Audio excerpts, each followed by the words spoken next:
Hi Neetu, is that you? Can I get a thumbs up if you can hear me clearly? Awesome, thank you.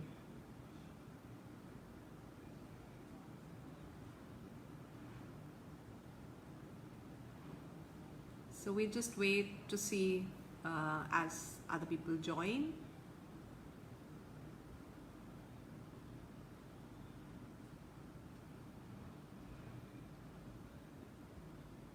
Thank you, Neetu. I'm so excited. I'm very, very happy to be here on the Wandering Minds.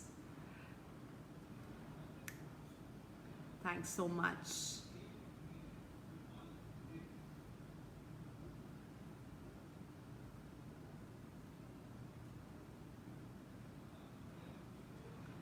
All right.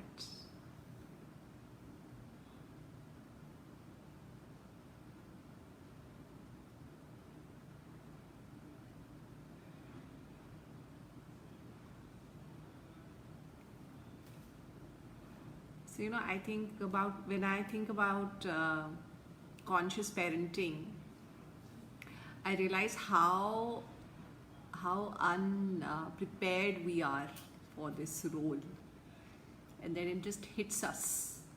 So I'm really excited about what I'm going to be sharing today.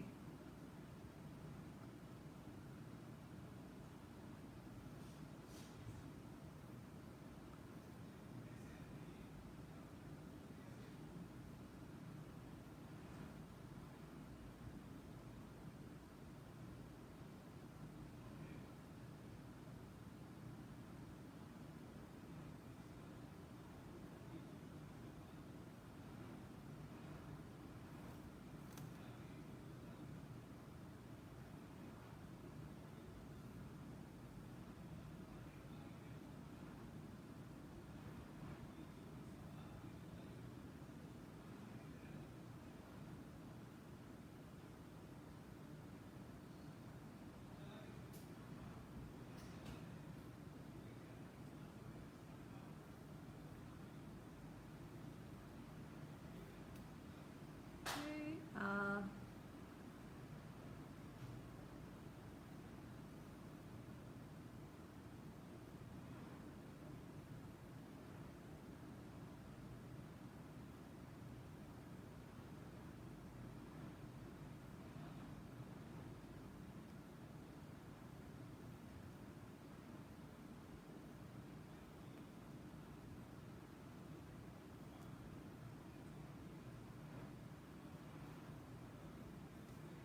Hi everyone.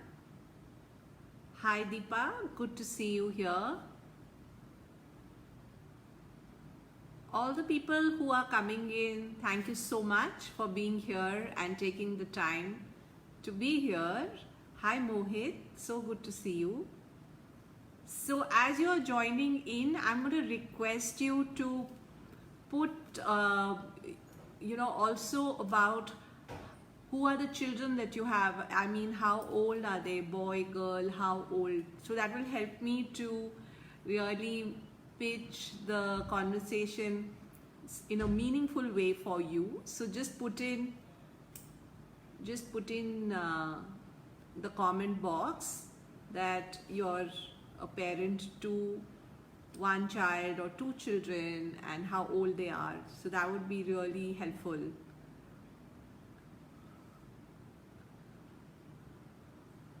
So Deepa, if you could just put in, and Mohit, you also, if you could just put in how old are your kids. I'm assuming that you have kids.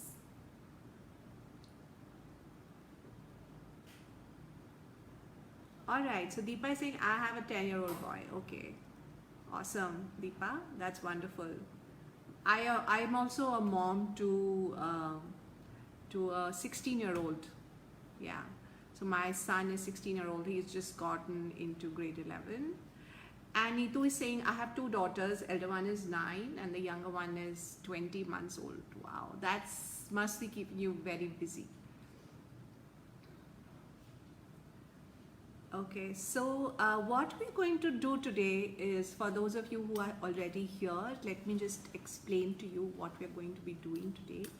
So my intent is to share with you some of the, some of the realizations that I've had as a parent. And that's first thing. So I'm going to tell you stuff which nobody told me about parenting. I think I was the most unprepared mom in the universe. Maybe all moms feel that way. But I think that's true for me as well as others. And the second thing is that because I do a lot of work with adults, and adults also have residue from their childhood.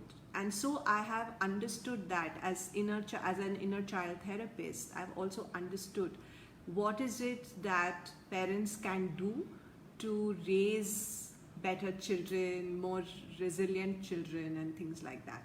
So for those of us who are here, I would just have a question for you.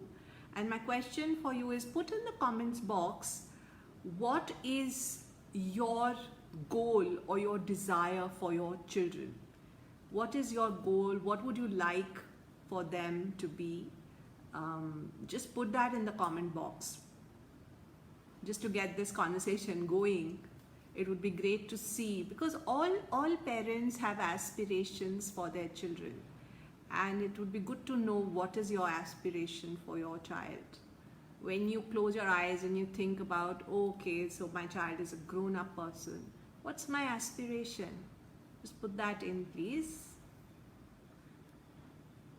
And while you're doing that, I'm going to also tell you about a little bit about me. So I am CEO of A Brighter Life, and that's the organization which has been around for a few years now, but this is my second career. My first career was in the corporate world, and I was handling brands and category management. I worked across Coca-Cola and Dabur Ranbaxy, and I handled Volini. And it was only in 2011 that I moved into leadership coaching and leadership development work. And I worked across a lot of corporates as a leadership facilitator, and I do executive coaching in my personal capacity as well as with corporates. So that's in a nutshell what I do. I'm also NLP certified and an inner child therapist. So today what I bring to you is actually based on my interaction with adults, because adults are grown-up children, right?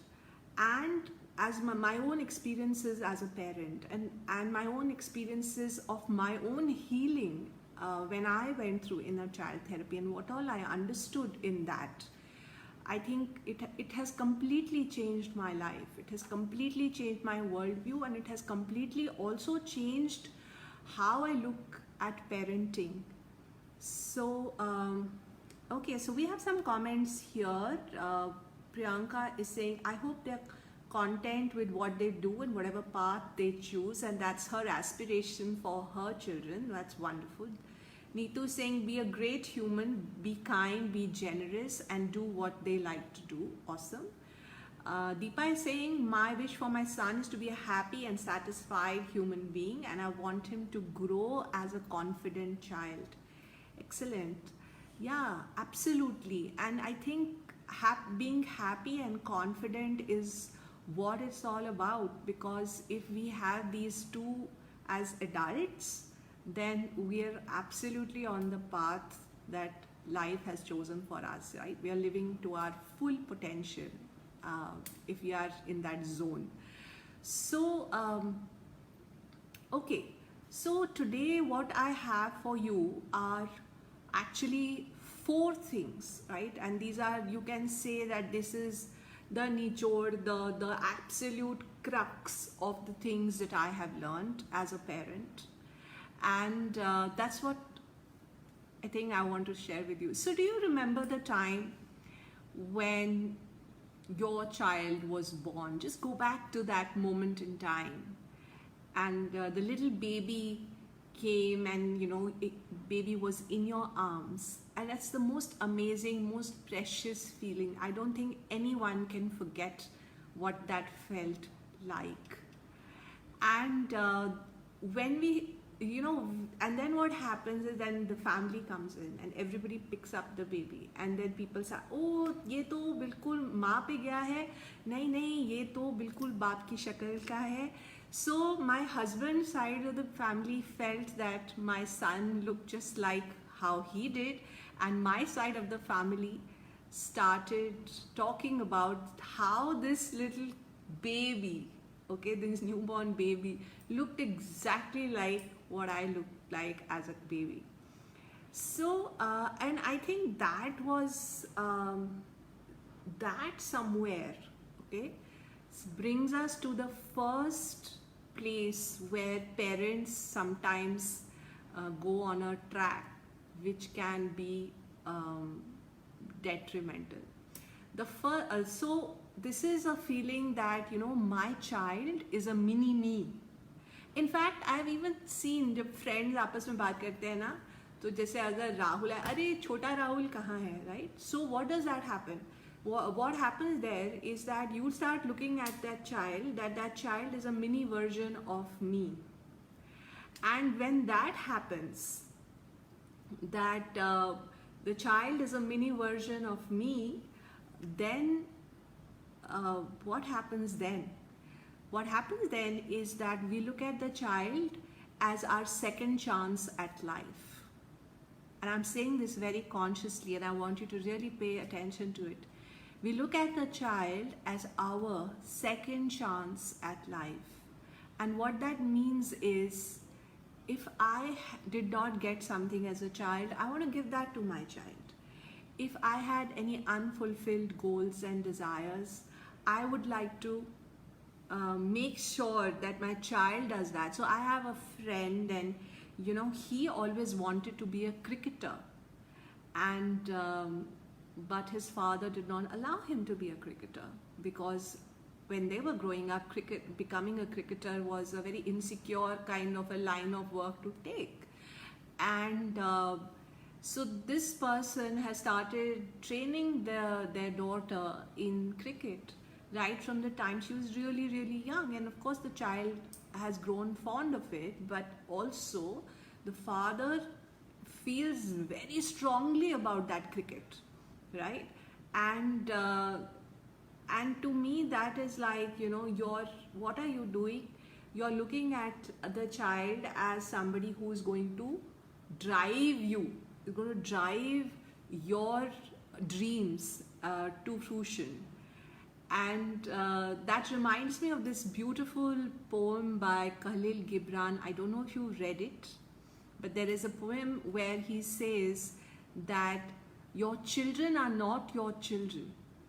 Your children are not your children. They are the result of life's longing for itself. How beautiful is that? Our children are the result of life's longing for itself. And what he is actually saying is that don't look at your children as though you own them, but look at them as somebody who's come through you into this world and is going to go ahead in life and is going to live a life which is going to be very different, very unique, right? It's going to be extremely unique and extreme, and we cannot fathom as parents in the here and now. Can we fathom what's going to be the life 20 years hence? There is no way we know what life is going to be. We didn't even know that coronavirus is going to come in. So it's really about how do you actually dissociate yourself enough that you are not looking at your child in that way, right? So would you like to also put in your questions? If you have questions regarding conscious parenting, please start putting them into the comment box, and I would really love to see what thoughts are coming into your mind, because that brings me to the second aspect, that if the child is not a mini me, Okay, what then is my role as a parent? And I don't know if this has ever happened to you, but in my family it is very very very normal. बच्चे का birthday होता है ना, तो parents को बधाई दी जाती है कि आपके बच्चे की बहुत के जन्मदिन की बहुत बहुत बधाई. And in the beginning I used to wonder that यार उसका बर्थडे है तो मुझे क्यों मतलब मेरे को क्यों आप विश कर रहे हो. तो एक बारी my parents called me up on my son's birthday and they said that really want to congratulate you on your son's birthday and all of that. And so I asked my father, I said, why are you congratulating me? It's his birthday. I don't understand, like it's his birthday, so of course he should get wishes, but why me? So this is long years ago, and my father said something very beautiful, and he said, because the day your son was born, that day a mother was born. And I kind of heard that and I was like, yeah, that's so true. So when I reflected on that, another thought that came to me is, actually, am I supposed to raise a child, or am I supposed to raise me as a parent? Because I have also become parent for the first time. And then I came across a beautiful definition which said parenting is about raising a parent rather than raising a child. And when I read that, it was like, wow, I'm supposed to raise myself as a parent. And I started thinking, what does that mean? And let me tell you, it has not been hunky-dory. There was this time when my son was 2 years old, and we went to live abroad in London. And I was going through a very frustrating time at that time, and I was actually in a very very bad shape. And I wanted a job, I was not able to get one, and my whole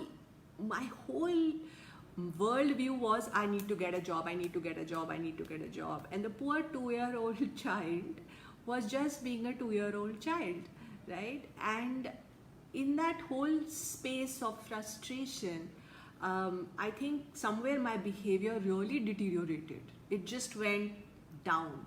I was snappy. I would use a lot of physical force on the child, and then I would wonder that, oh my God, why am I doing this? Like I'm such a bad person.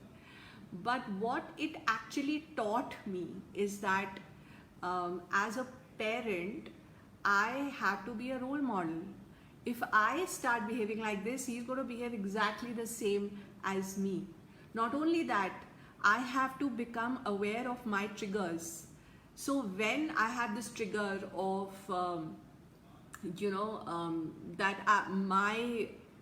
that achievement orientation is my trigger, that I need to get a job, and not being able to do that, and the frustration that was coming in, the way I had completely decided that my identity was based on my professional identity, it created a huge issue.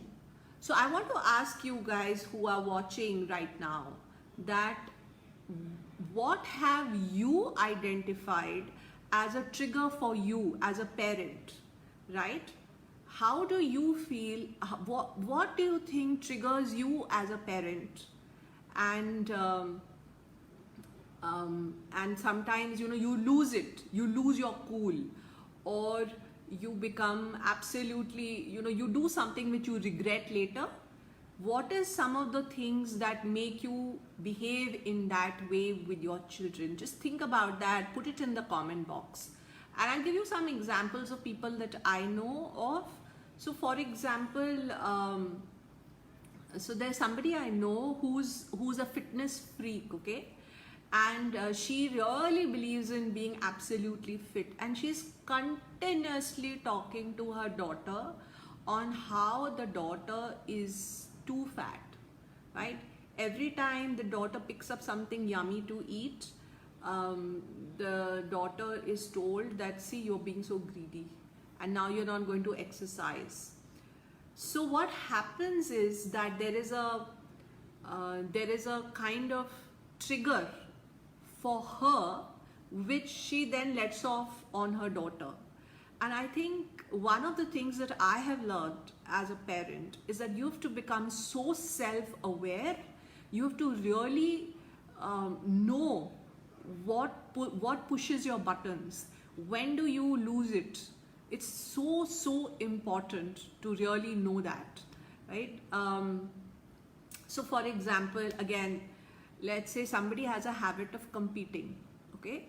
A lot of fathers love to compete.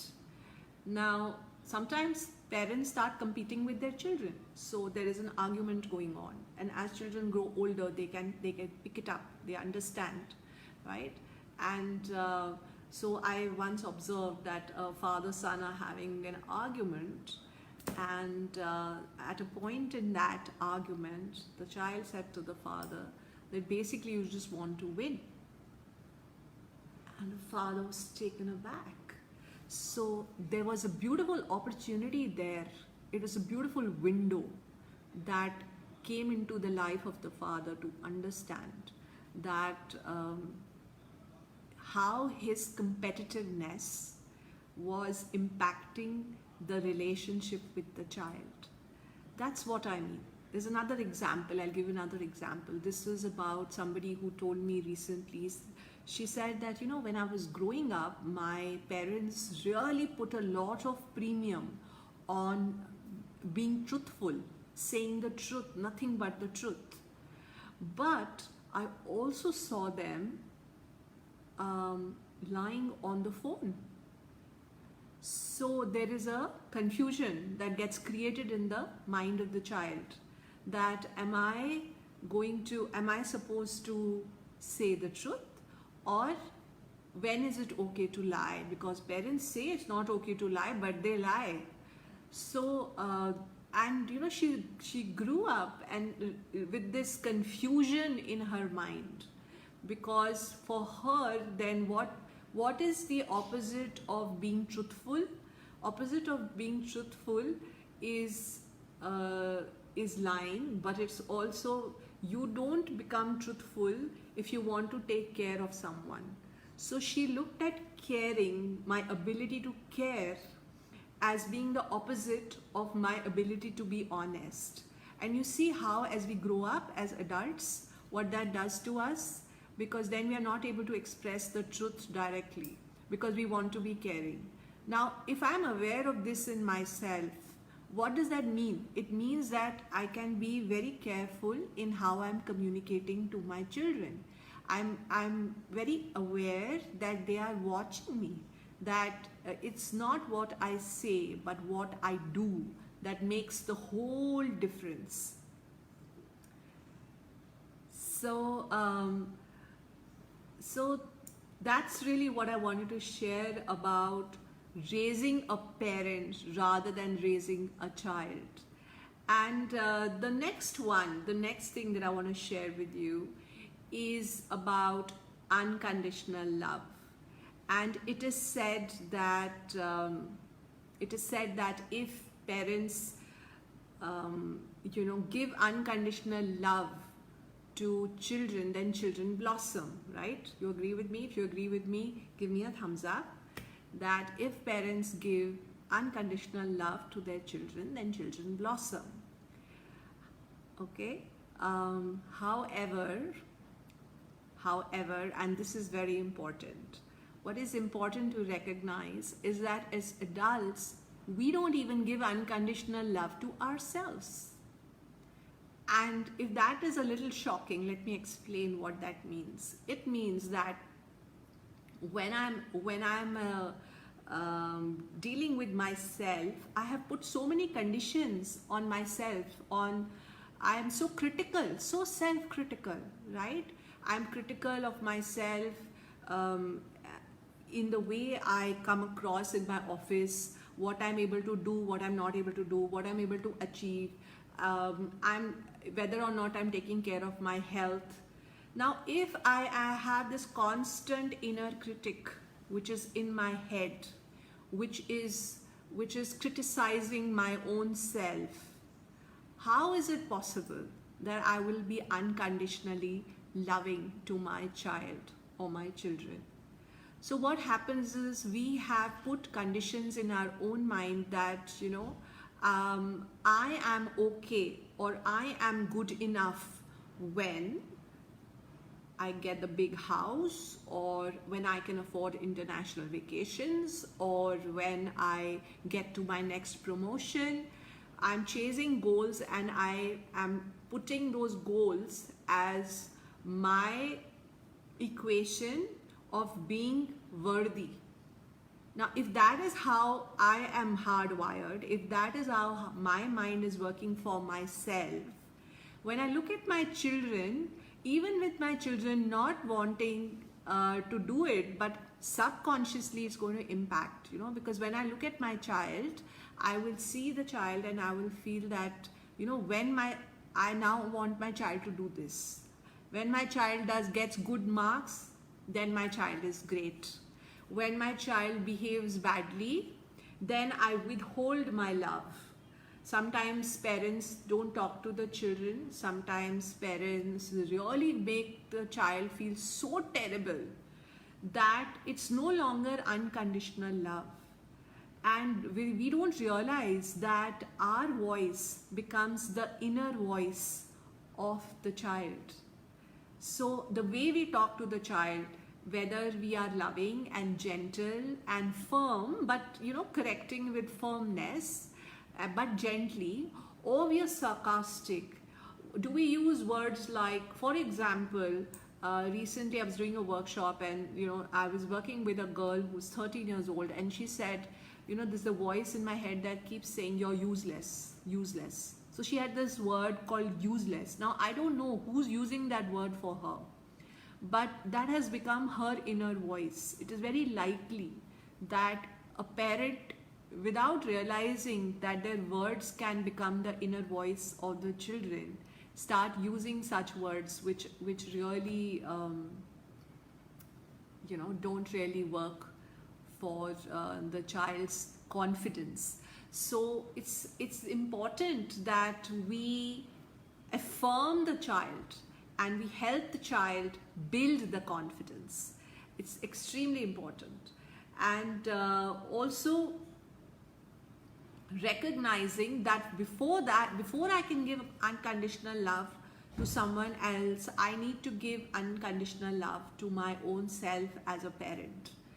I don't need to be too hard on myself and too harsh on myself. A lot of times I've heard moms saying that I feel that there's so much to do, there's never enough time.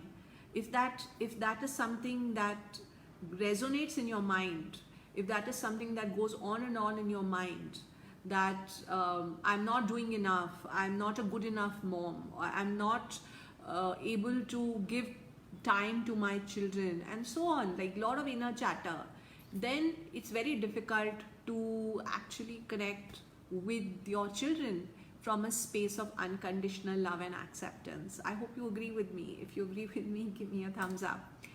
So I'm just going to pause here and I'm going to ask you, do you guys have any questions? Do you have any questions related to parenting? Please ask, put your question in the comment boxes. I would love to hear from you guys. If you have a question that is coming to your mind as you're hearing me talk, it would be good to, let's engage on that.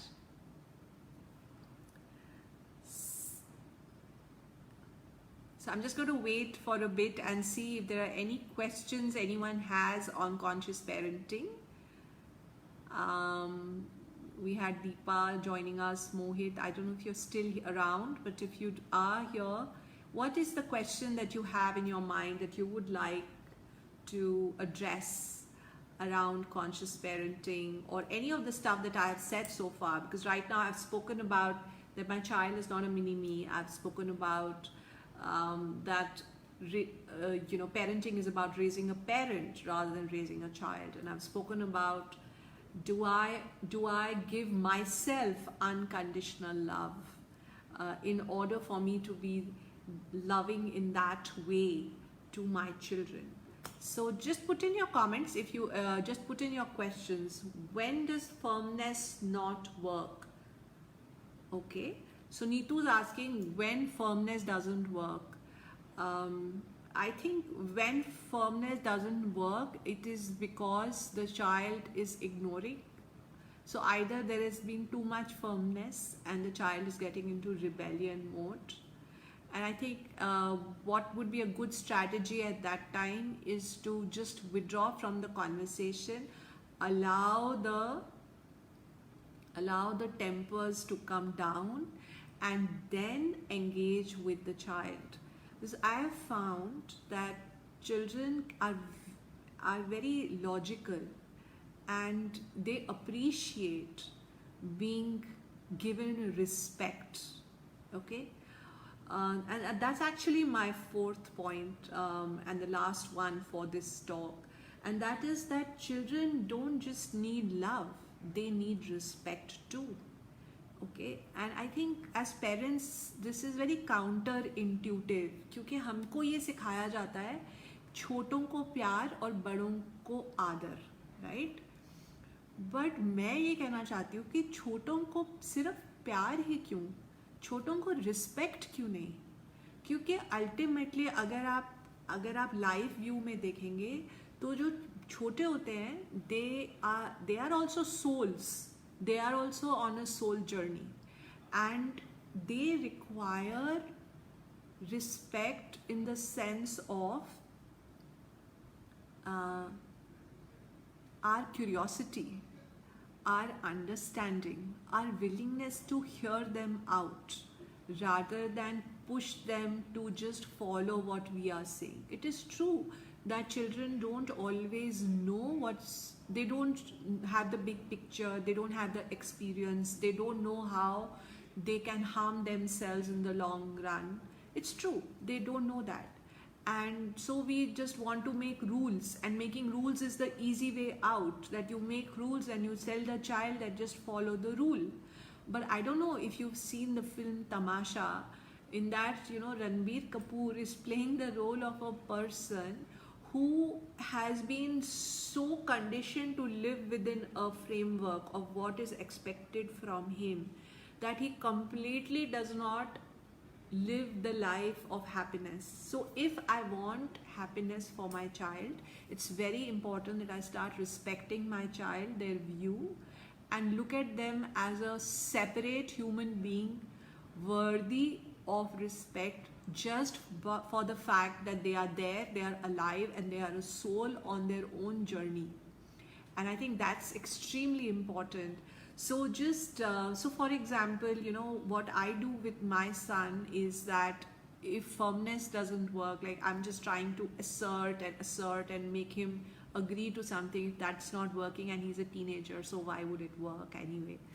So then I go away, then I come back later, and then I logically sit with him and I say, okay, now you tell me what you're seeing, and this is what is it that I'm seeing, and how can we find a way out of this? And I think when children grow a little bit, I think by the time they're 11, 12, that is the time when you need to start making that conversation happen. In fact, even giving them choices is a great way to make them accountable. And I remember that I started observing other moms, and I realized that a lot of decisions we take on behalf of our children.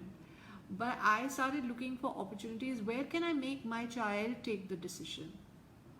So for example, when just simple thing like what clothes you want to wear. So I would take out 2 or 3 options, and then I would give him a choice that which of these would you like to wear? And I think that helps the child feel that they have a voice, they are heard, they are valued, they are respected. And it also helps them look at you as a very logical person, not somebody who's irrational and trying to push something down their throat. Because the problem there can also be rebellion, right? And a lot of times then children just rebel. So I'm just going to stop here and check if there are any other questions that you have for me. Please let me know if you have any questions that you would like to ask.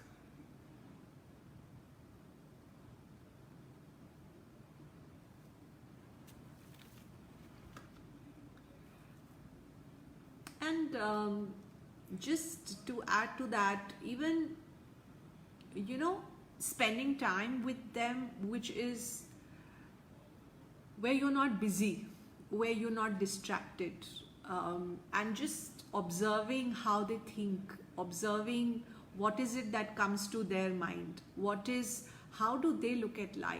Sometimes I just, just how many times that would you lie down on the carpet with your child and just say, okay, let's play something, just play whatever they're playing. What about things that go from my mind in spite of trying really hard? That don't go from my mind in spite of trying really hard. Samya, please explain, what do you mean by that? What about things that don't go from my mind in spite of trying? So what do you mean by don't go from my mind? I'm just trying to understand that. So if you could just type in a little bit more. Is it that you're feeling very busy all the time? Is that what you mean? That, you know, there are too many things that are there in your mind and you don't have mind space? Is that what you're talking about? If yes, just let me know. Yeah, Neetu, I agree with you that we are not at all like today's generation. Today's generation is very different, and that's a natural cycle of life, isn't it? Because the earlier generation cannot really think like us, and we cannot think like the next generation. But what we can do is we can listen to them, and we can try to understand them a little bit more. Yeah, Samya, I'm seeing that there are too many things in your mind. Yeah, so that brings me to that point about becoming more self-aware. So I'll just give you one example of why this happens, and you think about that and let me know if this makes sense to you. So a lot of times, you know, we are trying to live up to the expectation. We are trying to live up to an expectation of what we think we should be like. And that is why there are so many things going on in your mind, because you may be a working professional, you may be a homemaker, you may be a parent, you may be playing multiple roles in your life, and all of us do that. But some of us take a lot more pressure, okay? And we do not have a ritual or a mechanism that helps us to quiet our mind. So my suggestion to you is to really look at what is one thing I can do in my daily ritual which will help me to quieten my mind. So just to give you an example, here are some things that I do. I wake up earlier than anybody else in my house, and that's not because I have any work to do, but that's just a matter of habit, because I like that morning time. And in that morning time, I would just sit in the balcony and just be with myself. I think me time is very, very important. 2 years ago, I joined a Kathak class and I started doing weekly Kathak classes. And there again, the idea was that here's something that I'm doing. So it works as a de-stress. It helps you to stop the clutter. I also sometimes do coloring, which is that adult coloring books or making mandalas. So everyone has to find, there are many options. You can meditate, you can go for a run, you can do one thing, just pick one thing in your daily routine, which is your time to connect with yourself. And Samya, I can guarantee you it will create a huge difference in your life.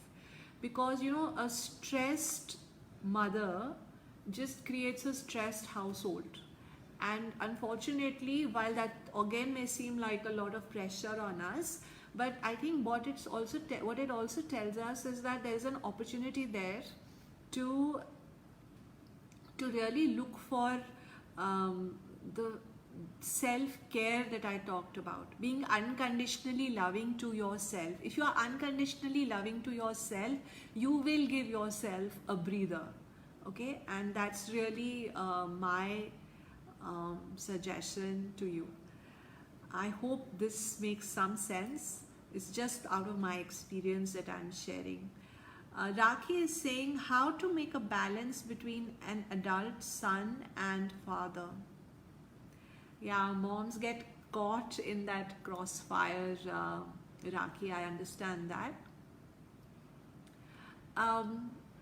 So I think ultimately, I remember that there was this time I was talking to a friend of mine, and I was telling her that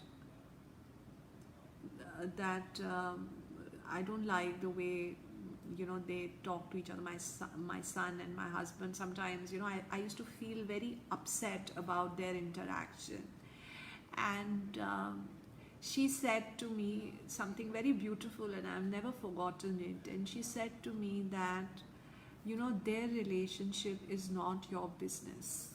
Stop trying to fix it, because you're just going to make it worse for them. And something about that really clicked in my mind, that it's not my responsibility to fix other people's relationships. I follow this beautiful master and teacher called Byron Katie, and Byron Katie has written a book called Loving What Is. And Byron Katie has this beautiful concept where she says that you have to look at what is my business and what is your business and what is God's business, right? And you only focus on what is your business. So while this may seem impractical, it may sound that, oh, this is not practical, because when two people are fighting with each other in the house, it bothers us, because nobody likes that lack of harmony in the house, right? So however, I think but as per you, they are adult. So your son is also an adult, and father is anyway an adult. So it is actually their business to mend their relationship. What you can do, if you think that it is worth a try, what you could do is also try and speak to them separately, individually, but never contradict one in front of the other. And I've learned this the hard way. I've actually learned this the hard way, where if you say something to your spouse in front of your child, it actually gives child the permission to also behave the same way with the spouse. And that's really not healthy. I think one of the most important things is for parents to have a joint front and solve their differences in private, right? That's one. I truly believe in that. And the other thing is, and also what I've seen is that if you take the father's side in front of the child feels betrayed. So it's actually a very tricky situation to get into the midst of the father-son crossfire. What you can do, however, is to enable them to see that in their own ways they really love each other, and the son wants nothing more than the unconditional love of the father. Nothing more.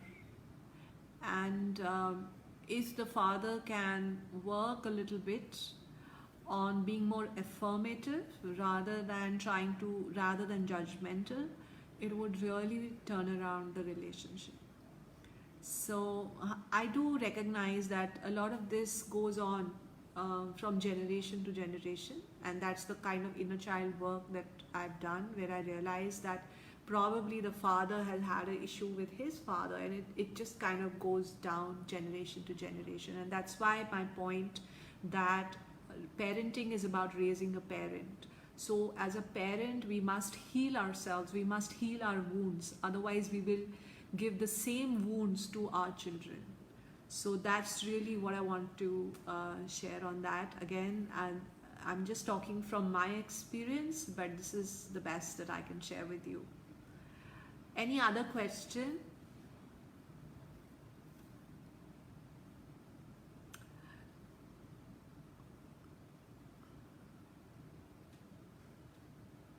Yeah, so what I hear Neetu saying here is that when one parent is talking to a kid, one other parent should not take any one side, absolutely, and rather be quiet and talk individually later. Yes, yes, absolutely, that's what I was sharing.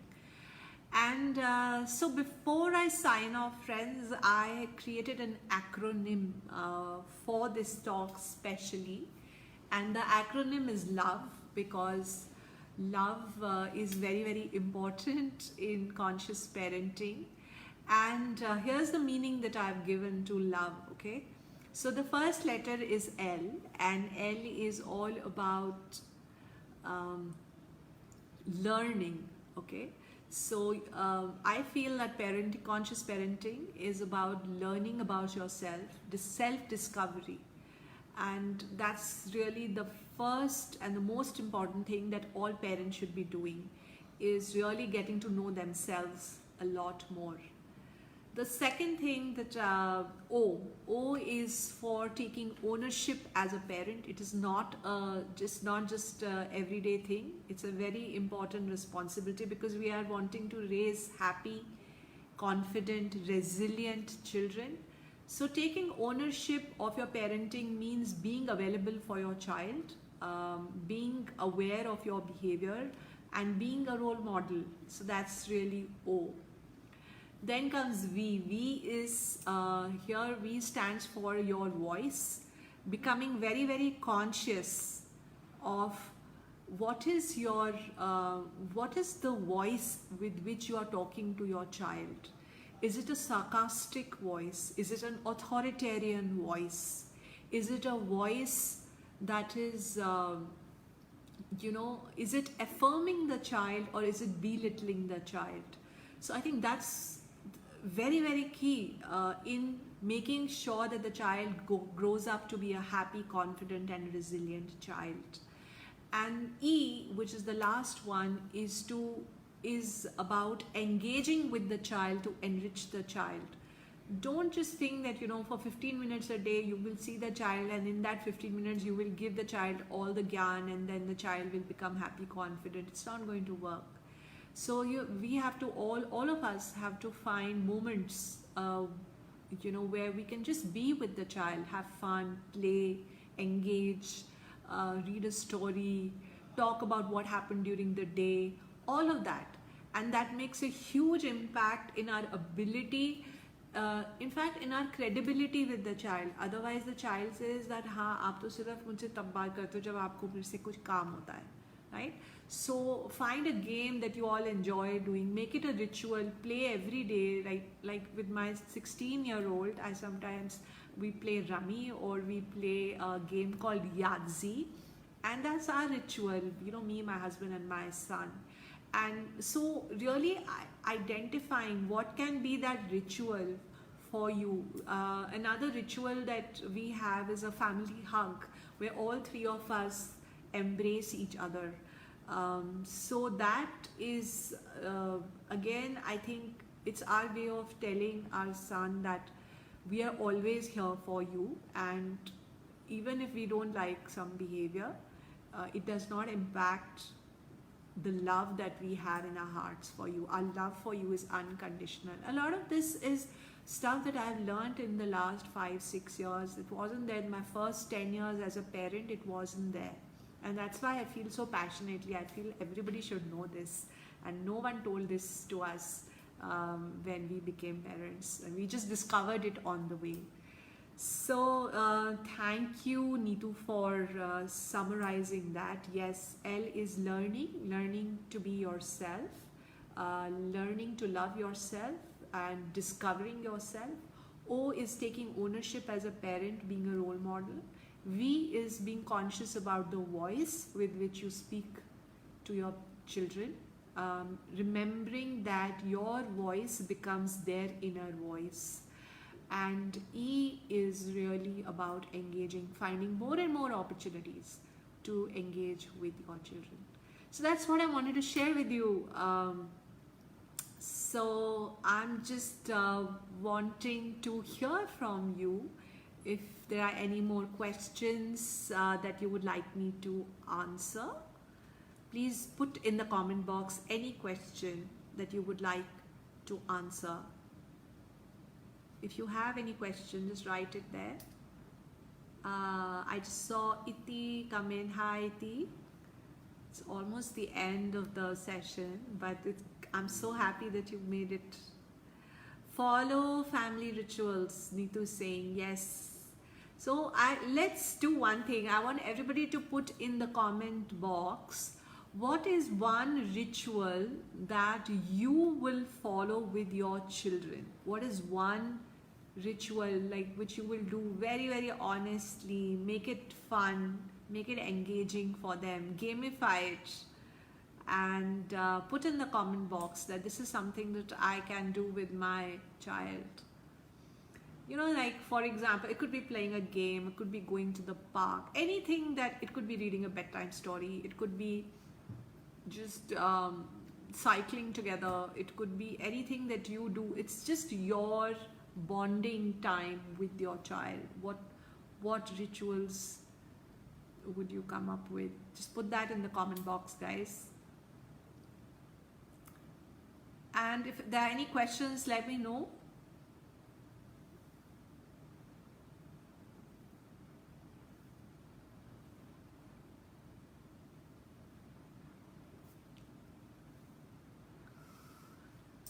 Just looking at the messages, Rakhi, I hope you got some input. And Neetu is saying book. Yeah, the book was Loving What Is by Byron Katie. That was the name of the book.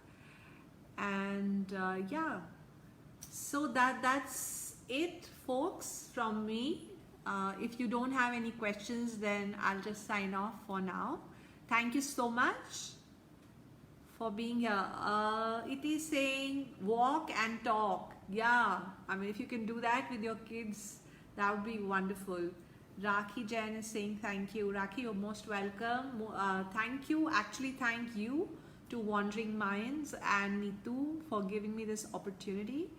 Neetu is saying your experiences are so real. Yes, my experiences are what I've shared today, and I hope that for whosoever has watched, it makes a difference.